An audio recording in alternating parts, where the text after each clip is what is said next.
Introduce myself. I'm Gail Wyatt. I'm a professor here in the Department of Psychiatry. When I say here, you know it's not really here. It's down south on campus. And I've been on the faculty for 31 years in July. It's just amazing. To survive that long is just unremarkable for myself. But it's been a good 31 years, very productive, and it's always my delight to come to the center because I feel that I grew up here, and many of my initial feelings of being at home and feeling a part of the campus, I think, evolved from the people like Jan, who were always here. Here when I was an assistant professor and really didn't know much about how to make an academic career work. Hi, I haven't met you up here. Nice to meet you. Yes. So, I want to tell you a little bit about myself as an academic. You know that I'm in the Department of Psychiatry, which is very diverse. I think over 150 professors are in that one department, so it's very huge, and inpatients and outpatients and all sorts of things. Hello. I am doing mostly research these days. I used to be more of a part of the clinics talking about NPI with my work. But at this point, I'm doing mostly research that's sex research related. And the book that I wrote 7 years ago, Stolen Women, which is still back there, I detailed about 20 years of my research on African American women's sexuality. In No More Clueless Sex, my husband and I decided to do something that really grew out of Stolen Women.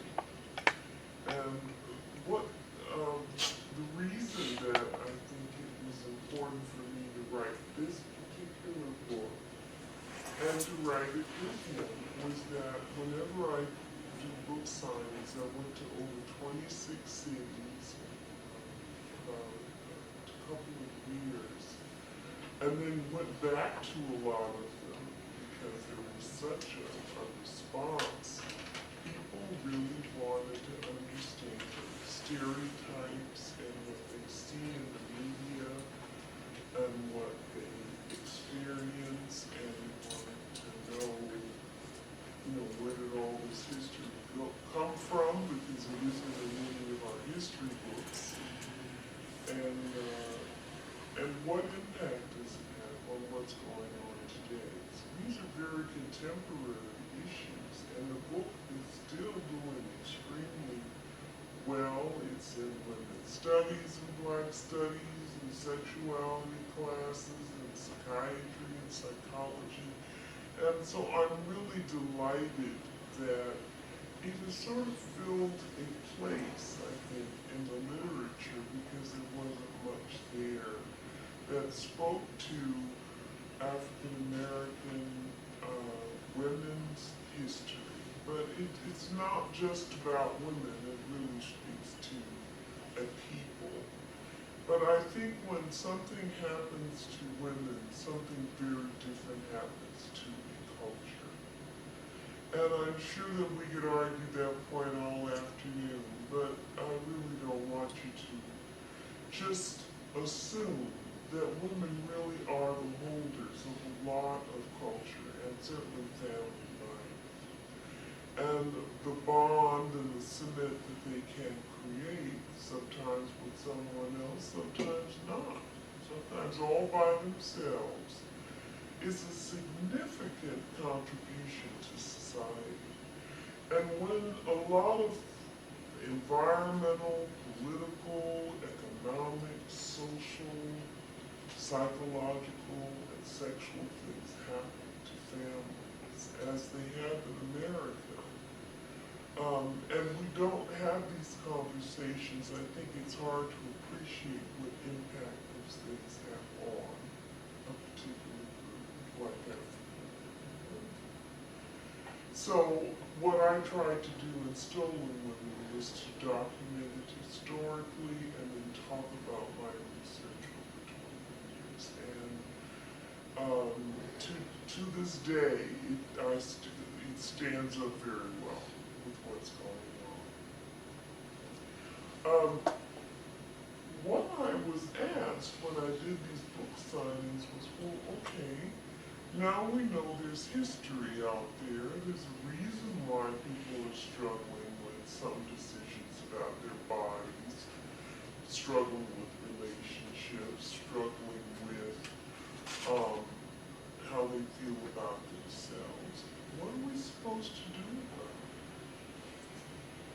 So this book was written to give people some practical information based on my private practice on what happens. What are you supposed to do? How do you form a healthy decision about yourself so that you develop relationships that are good for you? Because in my so many years of living, and it's been a lot of them, I have not met many people who've had very positive relationships that are consecutive. You might look upon one, maybe two in your life. But for the most part, people can sit down and tell you a litany, give you a litany of people that have really been disastrous in relationships that haven't worked. So I was talking with him, and he said, I'm saying the same things. He's an obstetrician gynecologist. He said, well, women come in and say, I've met this person, and oh, he's wonderful. And then a couple of weeks later, they come in and they're depressed and crying and saying, that relationship broke up and he was just like all the rest of them, and I can't figure out why do I keep getting into these same relationships? And so we decided to approach the whole standpoint that most people don't know what to do in relationships. Most people don't know how to think about what it is they need. And when they're vulnerable, when they're strongest, when they probably shouldn't be in a relationship at all. And the kinds of people that you should really look out for, kinds of situations that you should look out for. That's a real lesson, it's a skill. Some people seem to be very good at it, and other people just don't seem to have any luck with it. So, here's some questions to kind of boggle your mind just to get you thinking. There's some self-tests in here. So you might have an idea of whether this book might be of interest to you. Tell me whether you've ever heard these things and whether you think they're true. If it feels good to you, it's good for you. True.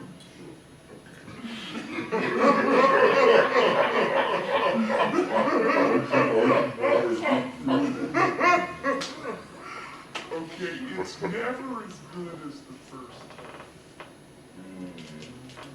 That's the name of the song. And people would go around singing that, is that true? How could that be? True or false? What do you think? Gotta be false. It's never as good as the first time. This is said. Unless thunder roars and lightning strikes, it isn't good sex.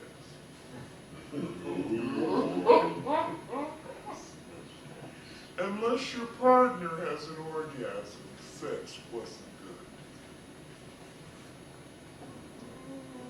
It's not true. Nope. Sex and good sex have nothing to do with each other. Some people are not even having sex, and if you ask them how satisfying is your sex life, they'll say very satisfying. What are you raving? Right?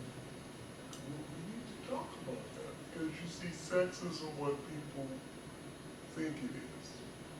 It can be hand-holding, and people think that it's genital sex. It's not necessary. Sex should last all night. Nice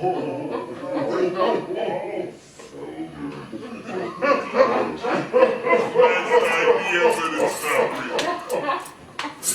Size doesn't matter. Oh yeah, it's true. It's true. Size doesn't matter.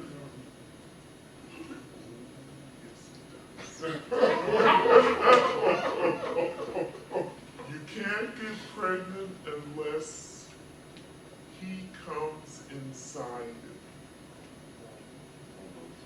That's false. Sperm can travel from outside of a woman's body around the vagina, all the way in. We are very hardy little guys. All the way into pregnant women. Little swimmers, good swimmers. He-men, studs, and rappers can't be gay. See, I got you on that one. Love conquers all. Helps. It's easier to make love to the body when you've made love to the mind. True. Yeah. So, you see, if you are not totally convinced about some of these, this might be a good book for you. Another question. Yes. Love is not necessarily sexual. Yes. They don't have anything to do with each other. You can be madly in love with someone, of course. What were the teens all about, right? And not have had sex. Excuse me, did you say the teen? Teens.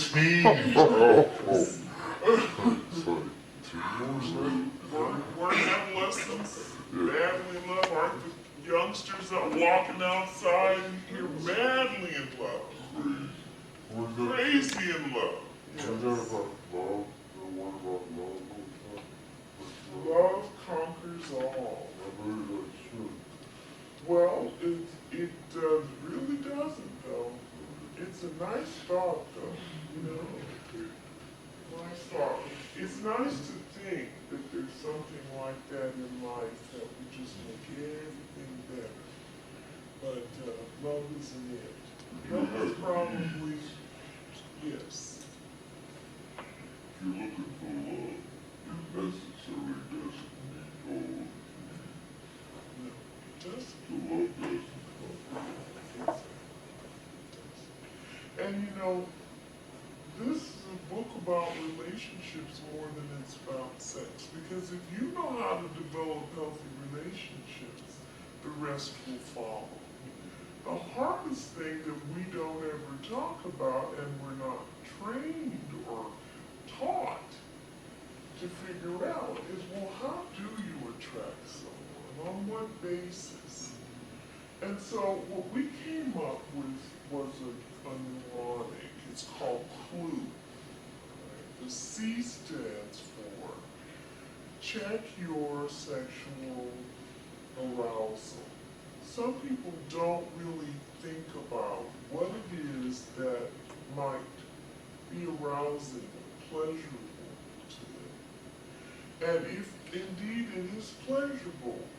there's very little you can do to change that. That's why somebody will tell you, don't do that. You shouldn't do that. It's very easy for people to say, okay, I won't. But that's the gist of my whole private practice. People who know better, but can't stop doing what it is that's arousing to them. Why is that? Any idea?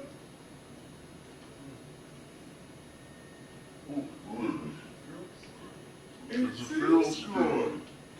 And so what do you do with that? You know, you're telling me not to do it. What am I supposed to do if I can't find anything else that feels good? So as a sex therapist, what I have to do is help people find alternative behaviors that substitute for the ones that you're telling them not to do. That's why diseases proliferate, because you tell people don't do this and don't do this, but you don't tell them what to do. So the first thing is to figure out who you are. You know, what arouses you. That's very key. It's very key to knowing then whether a relationship is going to work or whether it's just not going to work. The L is learn your sexual history. And in the book, we talk quite a bit about vulnerable people. We talk about situations in life that can make you vulnerable. Can you imagine any? What these situations in life that would make you vulnerable? If you just got out of a relationship and you're on the rebound. Absolutely. When your heart is broken and you're feeling low, you may feel rejected, that is the last thing you want to do, right, is to get into a new relationship. And so in the book we talk about recalibrating. That's slowing yourself down, taking time to have a vacation from relationships so that you can really allow yourself to heal and think about what happened in that relationship so that you can learn how to develop relationships on a different level. Or else, then you go back to the same kinds of people, and that's when people begin to cycle, and then they wonder, why am I in these relationships, and why do I keep attracting the same type of people? Because you've never really thought about what was it about those people. And we've got a worksheet in the back of the book that kind of helps you break down relationships. What did that person do to you, and how did you respond to them? Because if someone is constantly hurting you, something's terribly wrong. You're not really looking at the pattern. Sometimes when people look at the worksheet and they fill it out and they see nothing but hurt, different people's names, but the consequence is always the same, then they realize there's something about me that attracts people that hurt me. And then you have to break that down. So learn your sexual history. Have you had a history of people who leave you? I just saw a lady yesterday who was coming out of a very extended marriage and was just absolutely devastated. She said, but I've put in so many years and I've cooked dinners and breakfasts and washed clothes and raised children, and you mean that's not enough? No, that's not enough. That doesn't make a good relationship, does it? The only thing that makes a good relationship is if the person you're with appreciates what you do. You could be doing nothing and be appreciated. That makes a difference. So you don't get any credit for all your hard work if the person's not in tune with you. So, you is understand if you are reading your own script. Understand when you're reading your own script. That means you're talking to yourself. That person really cares about me because they call me all the time. Well, calling somebody doesn't mean they care about you. But you begin to just talk to yourself. You create a whole scenario. Like, you know people like this? This person loves me because they always come and get me on Thanksgiving or Christmas. They spend all their holidays with me.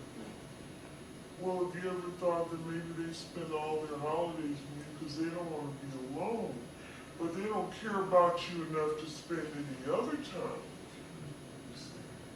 So what is that? Is that a relationship, or is that sort of a convenience? And if both people agree to it, it's fine. The problem is usually people don't talk these things out.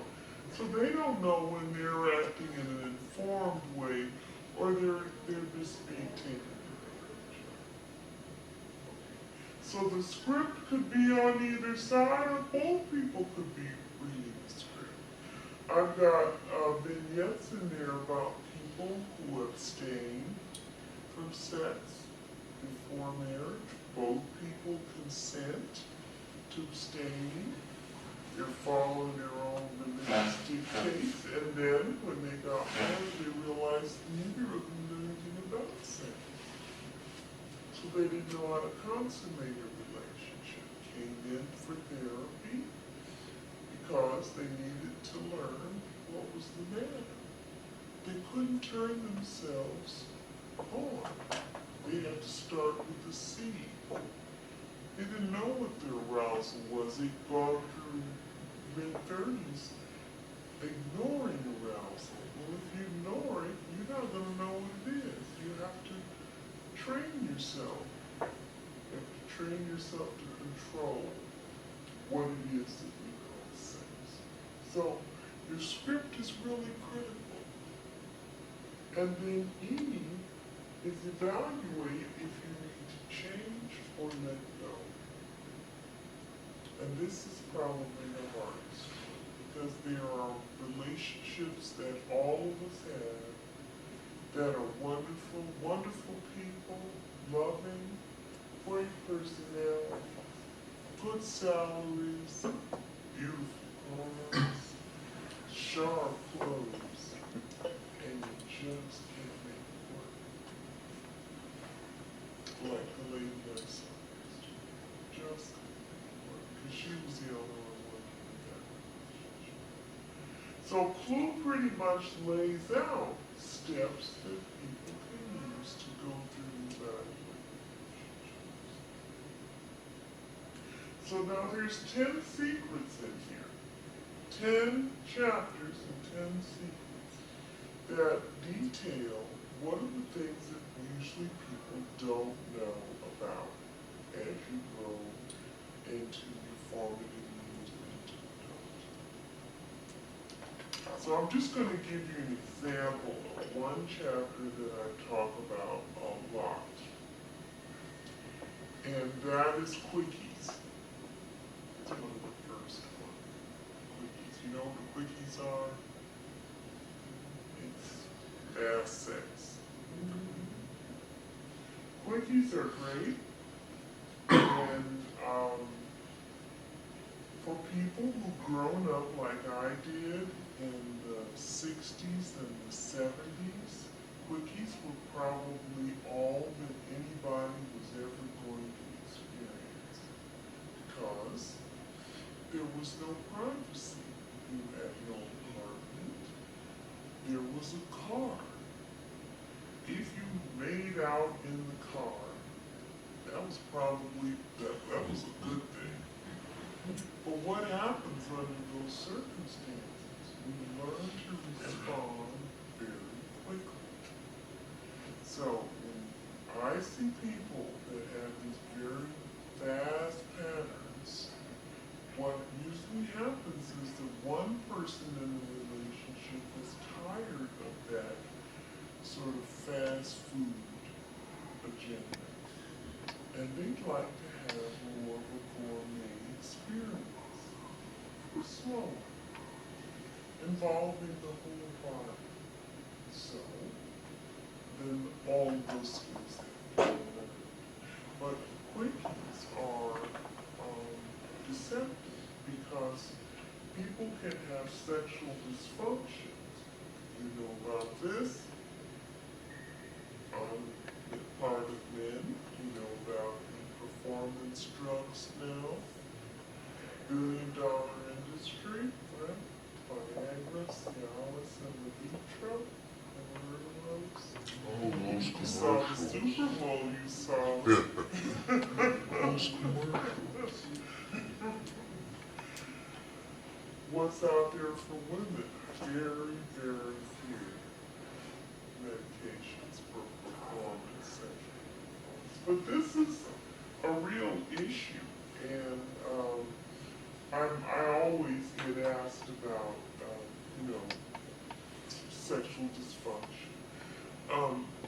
So sexual dysfunction can occur if two people are not learning each other and taking the time that they need to take in a relationship. And that involves first talking to one another. That's probably the most important aspect of a relationship, is the ability to what we call talk and listen. Most people talk, but they do not listen. I'm writing a grant down in UPI, and we have finished the budget. And it's a center grant, so there are 4 projects in this center. One of the PIs submitted his budget, and we looked at it, and didn't have any reimbursement for the participants in his study. We've talked about this a good 2 or 3 months. And so the first thing I'm saying to myself is, you didn't listen. We discussed it. So we're down there now recrafting the budget. If you don't listen when people talk, you just have no clue as to what you're missing. And the hardest thing to do is to get people to listen to you. You say, how are you? People are gone. They're way down the hall. They don't really want you to say how you really are. And if you do, they're looking at their watch and saying, you know, God, oh girl, no. Moving along, all right? So our whole fast-paced life is very what we call low context. That means people really don't care about what's going on. I just had a colleague from South Africa. We have a grant in South Africa, and he came for 2 weeks, and he would come in the morning and sit down and say, how are you, Gail? And I'd say, oh, pretty good, let's get going. And he'd say, wait, let's slow down. How's Lewis? And he'd go through the whole family, you know, and I'm saying, you're good. They're all good. That's not the way he's used to communicating. He really wanted to know, how's your mom? How's this person? How's that person? I wanted to get to work. Because I'm saying he's got 2 weeks to be here. We got to get this done. Or else it's going to be on email or on the phone. And, you know, this is a golden moment for me. His criteria, his importance, his priority was making sure I understood that he cared about my context. Most thing is the past. I don't run into anybody. I don't see anybody except the people who work with me. So there's no, hey, how you doing? Let's go to lunch. No, I have meetings at noon. So, you know, you really have to frame your life. Your door does. That worries me about college students today, or when they start work. I think, sort of your generation, and a little older, I think. Yeah. But the college students today, when they start working, there aren't the opportunities to really meet people. And we have more opportunities, I think. Oh, absolutely. Because when you say date, they don't date. No, they don't I mean, date. Date means having sex now. Yeah. Dating, when I was aware of dating, you didn't have sex. And you dated many You just people. went out with people. That was dating. Now it has a new obligation with it, and that is by the third date, this is what I've been told. If you have not decided on whether you're going to have sex, that relationship is probably not going to work. Well, that lays a heavy. Now you talk about pressure. 3 dates, that's all you get? And on the third one, you don't even get 3, you get 2. And on the third one, you must perform. Huh? So, I mean, There was something on TV, that there were 3 different programs that started with the same kind of line. yeah. And there was a woman saying, "What's wrong with me? We've gone out 3 times and he hasn't made a move." Yeah. Everything is so sped up. Where do they learn what? About the pace.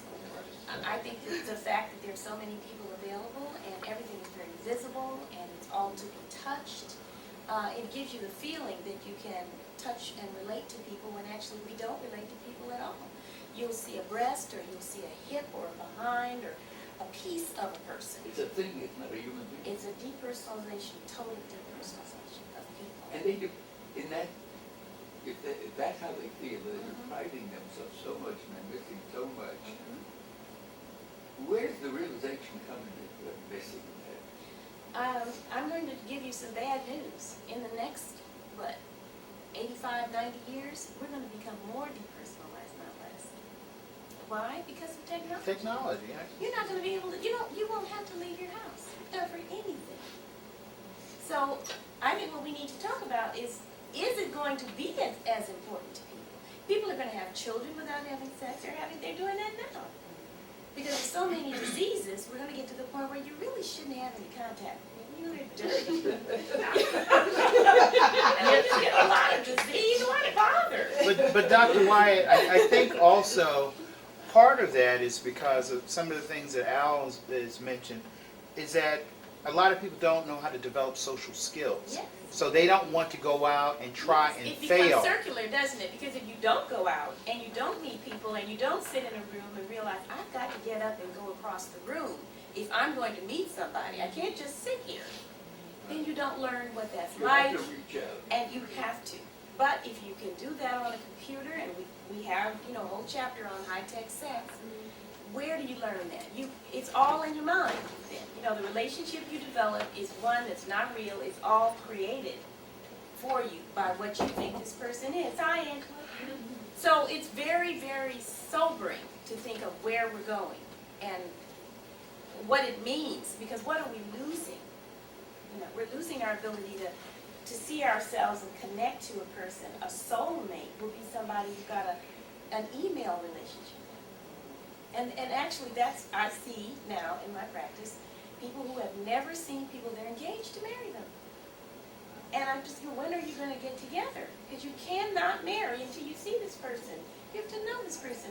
You don't even know if this person is real. Well, It's very scary. in your research, you look at a lot of African American families and couples and so on. And one of the key places traditionally has been in the African American church.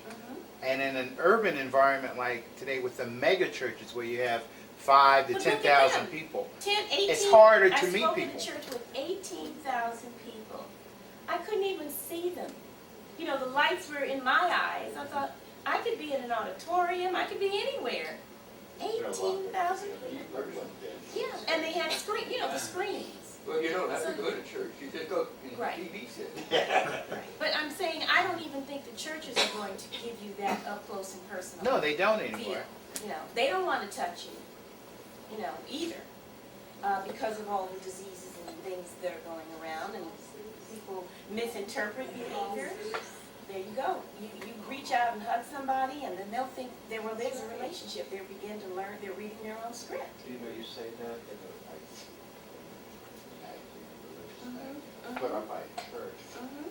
article was actually about, because the churches used to, you hug, welcome and fees, extend the hand, please. And it was all about saying how you could tell a person not to approach you. Watch the hands, that's what, you know. Watch the hands. Don't come close to me. That's sad, isn't it? But that's where we're going. And so there isn't going to be a institution that allows you to get together. Now, when there is, then it's usually sort of questionable. In New York, it started in New York. There are cuddle clubs. Have you heard about Yeah, these? yeah. Okay. Now, here's up close and personal. You're in your pajamas. These are total strangers. You're going to a totally strange environment. There are things on the floor. I went and saw one. I was just in New York. And everybody gets up close and they're hugging on each other and rubbing on each other. These are total strangers. I'm thinking, oh my God, let me get out of here. I don't want the lawsuit to come my way, because you can just see. People don't know how to, they're just saying, oh, this feels so good. I guess they haven't been hugged. And so just to be close to another human being, they're willing to go in a strange environment in their pajamas. And I thought, oh gosh, this is troublesome. Because we've got young people who are growing up with these kinds of attitudes that when you really want to touch someone, you just ought to go on and have sex. Why stop? Just go, you know, there's no stopping. If you're going to just pat them on the shoulder, that means you want to have sex. And that's where we're headed. Our religious and political communities protest against the scientific approach to sex. As a lecturer like you, books that you've written, tell me how do you respond to that political, religious, I call it enemy, because it's a disgrace to the human, but they, in their view, are preventing you from doing your good work. Well, I respond by trying to walk down the middle of the road when it comes to research grants, because I wouldn't get a penny if I actually said what it was I probably intended to do. And I would highly recommend that all of you do the same. I mean, this is just reality. Right. That you cannot take on this system in a grant proposal or in a research project. We just went through in the last year a whole culling of research projects having to do with the term gay in them. The Congress took this on. The Congress took on the use, they took abstracts of any research projects that had the term gay, lesbian, bisexual, transgender, took them out to examine them to make sure these people needed to be funded. And I mean, they had a number of my friends on the ground for months at a time, and those cases are still open. So this is not the climate to challenge. What you need to do is find words that will, indicate risk, but certainly not use the words that will be upsetting or inflammatory. And I've always had to deal with that element because I started when Ronald Reagan was president. I was funded, he was president. And we changed the names of my grants, and they were some innocuous, something about the child attitude. It had nothing to do with children, but it was something acceptable in 1980 when I got my first grant, that no one would question. So that's all, when you're in this field, you always have to be careful about the way that you describe what it is you're doing. You know, I couldn't laugh. I was in another field, but I couldn't laugh because the hypocrisy is so apparent. Well, but Woo. on the other hand, you want to be able to speak to all people. True. And some of the people who need it the most are the people who are afraid to listen. This book itself is very controversial because sex is in the title. And some people won't buy books with sex in the title because they'll say, well, that doesn't have anything to do with me. I was wondering about the title. Seems like Yes. so much of it is about relationships and relationship building and knowing yourself in order to build relationships. So I would read that title and think, this is about how I can have great sex, and that's not really what this book No. is about. So No, it isn't. I'm wondering how you chose that title. The publisher chose it. And, they do things to provoke Yes. and titillate. And it was interesting. I don't think they anticipated that the political climate would be the one that it is now, because it's made it even more controversial to put it in classrooms. So what I've told people to do is to get it and take the jacket off. Because when you do, it's just a red book.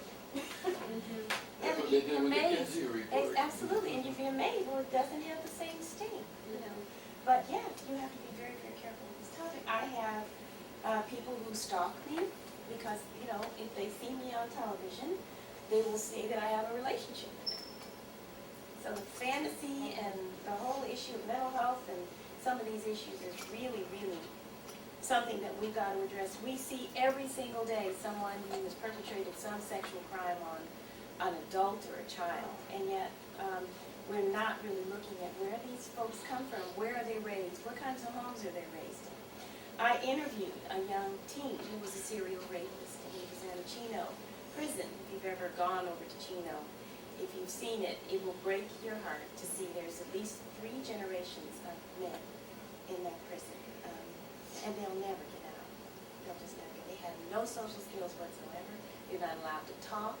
They can't touch each other. They can't walk together unless they have permission. So what are these people going to do? What is a serial rapist going to do when he gets out of there? The only way he knows how to relate is to take advantage of somebody and take control of their lives. But I interviewed him, and he talked about when he was young, how his uncle was a serial rapist. And he used to take him with him. And he learned to be a rapist by watching his uncle rape women. Ply them with alcohol, rape them, and that's how he grew up. And sometimes his uncle then would let him finish, oh, this is gross, finish what the uncle started as he began to grow older. So that was the only sexual relationship he's ever had. Well, if you turn it down just a notch, what we're seeing in our schools, our elementary schools, is young kids having oral sex in the bathroom. Why? Because they see it on television, they saw it on the internet for 18 months. Our whole society, right, was just obsessed with the transcripts and the Clinton trial. So as far as they're concerned, that is not sex. What are highly religious women, ethnic women increasingly doing beyond stolen women? They're having more oral sex and more innocence. Why? So they can retain their virginity. Now, what sense does that make? Yes, the hymen is intact, but you're getting HIV, you're in proliferation of sexually transmitted diseases and HIV because teens think that if they preserve their virginity, if somehow they won't be stigmatized. And the messages that we're giving them are not ones that they know. So it's a real conflict. It's a real challenge to grow up today, to live today in an environment. And the book really focuses not on keeping relationships, but just knowing the kinds that are good for you and how to change or let go. Because, as I said, everyone should be expected to have some disastrous relationships. I think you learn probably more with those than you do the ones that do work. But learning the mistakes and not repeating the cycle, I think, is the trick. So I just wanted to make sure all of you have had a chance to ask, comment on what the book's about and what I'm doing in my university career and in my other side of my career. Are you working on another book right now? Yes, I am. I was just in New York last week talking about it. And it's about? It's going to be about sex. You work with my neighbor, Kelsey Martin. No, I don't. Jill? Yeah, I was interested also in moving from that to like topic of kind of as a parent, because I know you are a parent. Mm-hmm. And what I'm noticing is that young people are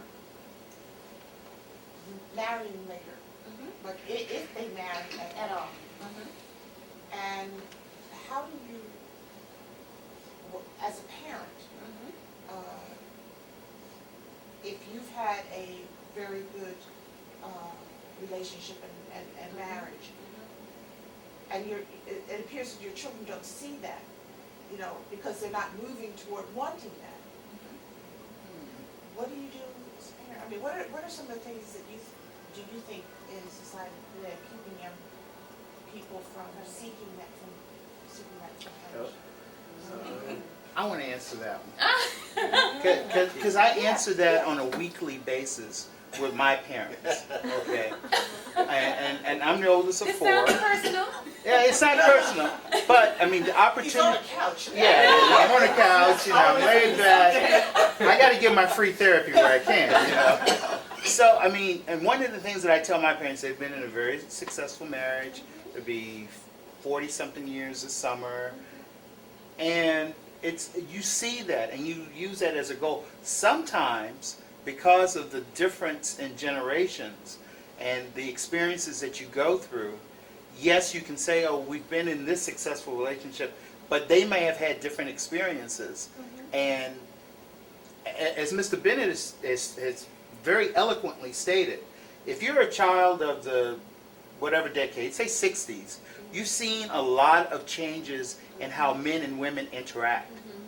And where it might have been easy to go ahead and, you know, you propose, you save your 2 to 3 months salary and you get a ring and whatever, and you almost never would probably get hear no. In this day and age, the woman can probably earn more than you in your 2 to 3 months. And there's also the thing about when I mentioned about the church. The church before was such a common place for people to meet, to get to know each other, work on committees together, and marry. In this day and age, everything is so hectic.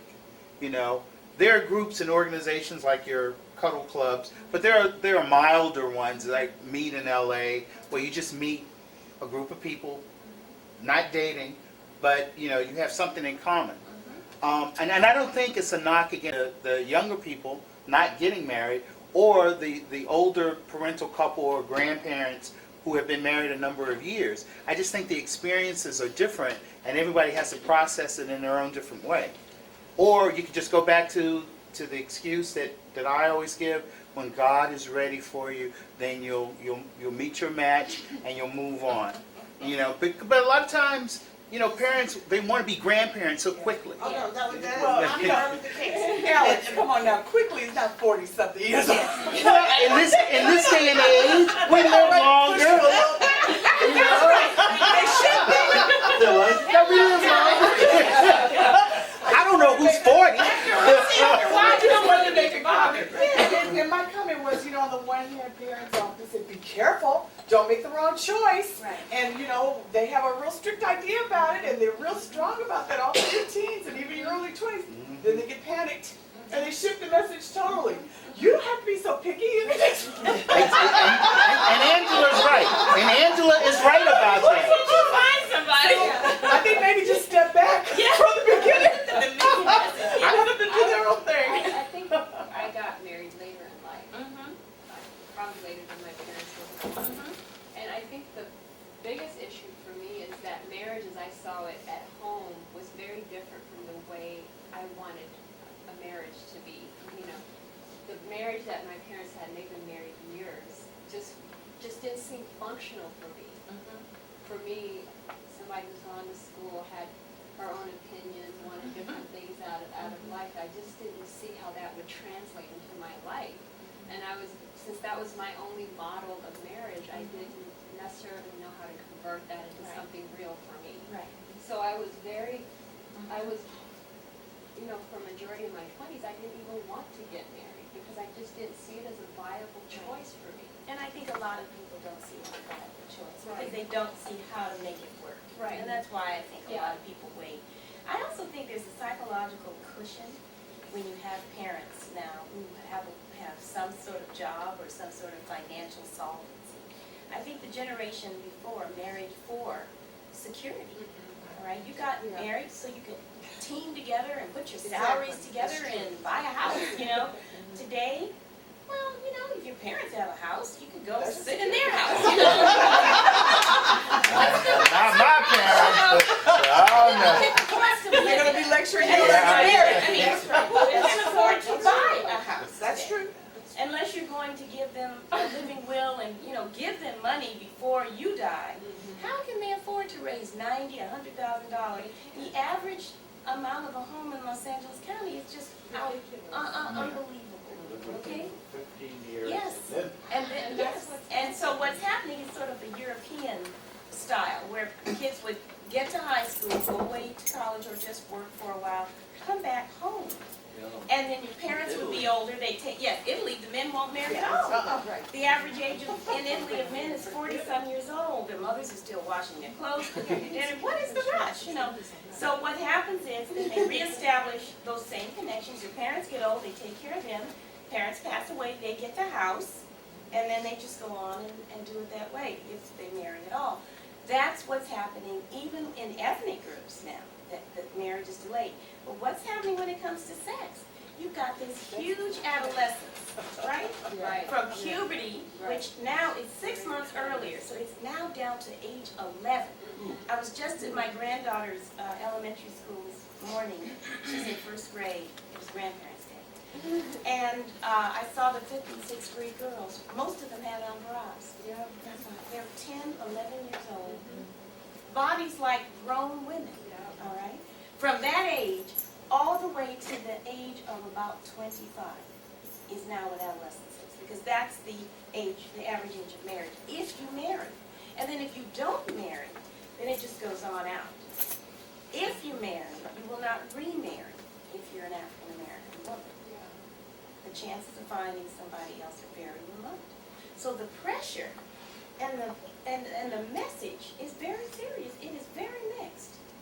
And so a lot of people just don't want to take the chance. They don't want to make the wrong decision because financially it's disastrous. It will bankrupt you. Women do more poorly, you know, than men in terms of recouping from a disastrous or divorce if it does occur. There are fewer men. We know that from Belinda and Claudia and Angela's work. Men are gay, bisexual, transgender, not interested in the first place. Dead, in jail, dying, and infancy. So in certain communities, there is a crisis when it comes to developing relationships. So, But doesn't seem to be a crisis in developing sexual relationships. oh no, it's a lazy Susan or a smorgasbord, cafeteria style, where you get there and then you move over here and you move over here. It's like a bird or a bee, you know, going from flower to flower. You're laughing back there, but isn't it? Just pollinating all over the place. And that depersonalization with that pattern means that people don't connect and they don't figure out why they can't make these relationships last. But relationships won't last as long. The long-term marriages that are in this room are gonna, they're gonna be atypical. They are now atypical. People will marry 2, 3 times or just partner. Get some sort of legal arrangement and then dissolve it and move on. So we're moving into an age of people not connecting, and in an age of disease, which actually reinforces people not connecting. The only way if it's important for you, is that you take the time to learn how to take care of yourself, know what you need, and then know how to get away from people who are not good for you, even if it means you have to be alone. That's not a happy message, is it? No. How dare you? But it's Going into Mother's Day weekend, how dare you say that? See, that's why I thought it was very timely that you had this today. See, I can, stop by this book for my son. How old is your son? One's 35 and the other's 28. I would, yes, absolutely. My son read it, and he's older than your sons, and they read all this stuff anyways when, before it even comes out and give me, this is awful, Mom, or, you got to be kidding, that's what I hear. But yes, I do think it creates a dialogue, and that's really why I started writing popular books. I got tired of preaching to the academe, and people were out there, and I thought, gosh, it seems to me I ought to be spending my time walking on both sides of this road. That what has to happen is what we're doing now, talking amongst ourselves about these issues. That's what we need to do more of. Dialogues, potlucks. You asked about refreshments, and just opportunities to sit down with people and just talk things out. Sometimes it becomes like a therapy. You can't do anything about what's happening. You can make your own decisions. But at least you can hear, gosh, everybody's going through this. Everybody's worried about connecting. And how do you raise children?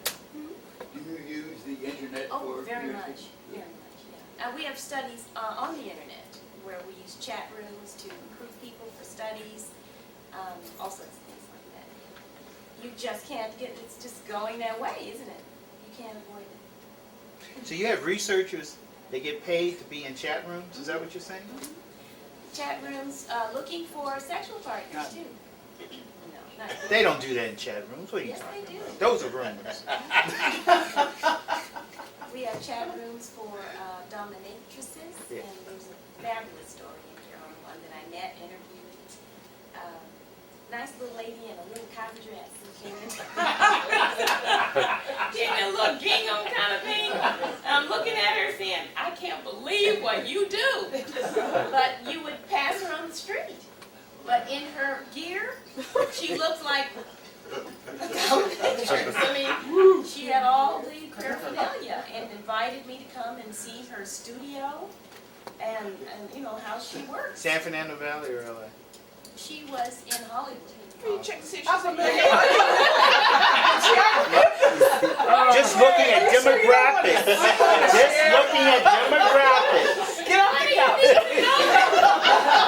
Just a question of demographics. That's all. I'm not a matchmaker. There's all kinds of things. You know that San Fernando Valley is the porn capital. Yeah. Adult entertainment. Adult entertainment. Any other questions? Things you haven't asked? You got anything on your mind? Everyone looks at it. Yes. I know you said earlier that you don't believe this, but I know you said girls don't talk raw. I think it can help a lot of people. It can. If only we could concentrate on it and we knew how to be in love. But it really isn't everything. And you know, what I say, and I did talk to the Center for Afro-American Studies many years ago, what does love have to do with it? I think It depends on your definition of love. Love could also be giving your kid guns, but Certainly could. And that's a way of showing your love. But that should come last.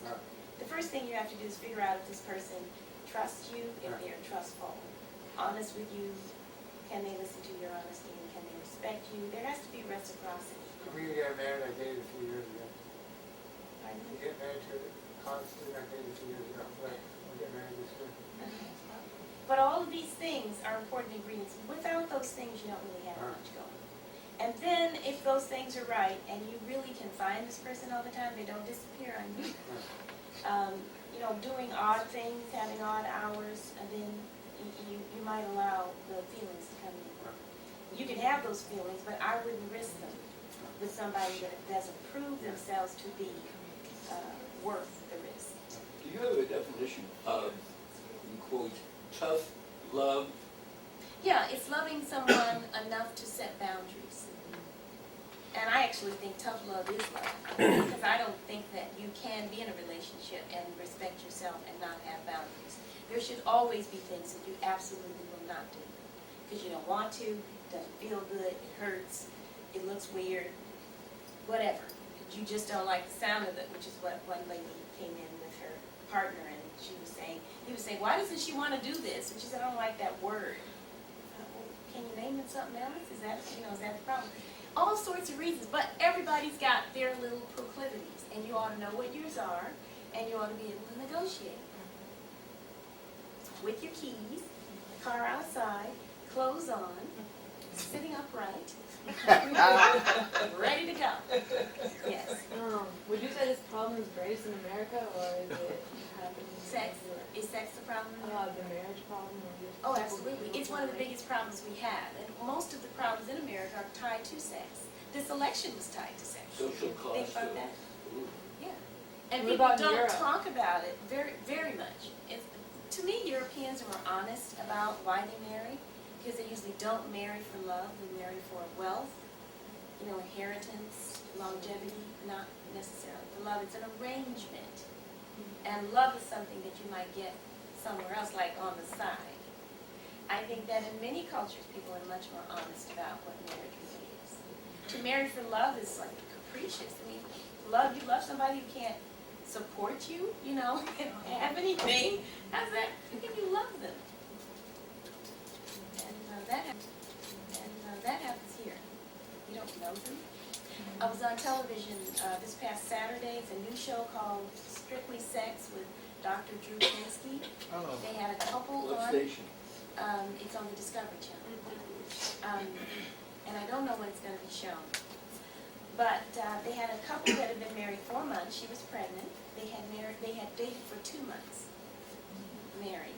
Now this is 4 months later. So they've known each other for 6 months. And they were talking about, how much they loved each other. And I said, I don't even think you know each other. How can you love somebody you've known for 6 months and then you're married to them and you're getting ready to start a family? That's very scary. But he was looking for someone because he'd come out of a relationship. Who said that? Did you say that? Rebound. He was rebounding. He found this woman, married her almost immediately, and probably is doing some of the things he wanted to do with the person before. So at some point, he has to realize he really married that other woman. He's married to 2 people, the one he really wanted and the one he's married to. Did you have your hand up? Yeah, I've been noticing, and I would say I'm a benefactor of this belief, that I would never get married if I'm not completely complacent with my quality of life.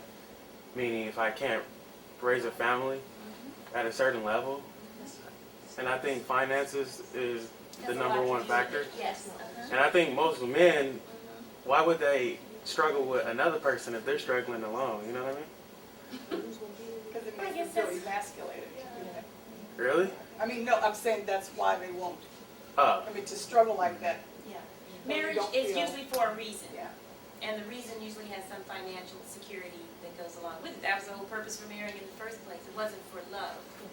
It was to bind families together, really. It's not just one person. You're marrying everybody. Everybody's up there, whether they're up there or not. Trust me. Those of you who are in relationships know that the whole group, you don't like them, that's who you're marrying. You can't get away from these people. Even if you don't see them, they raise the person you're with, so they might as well be there because you will hear their words coming out of that person's mouth.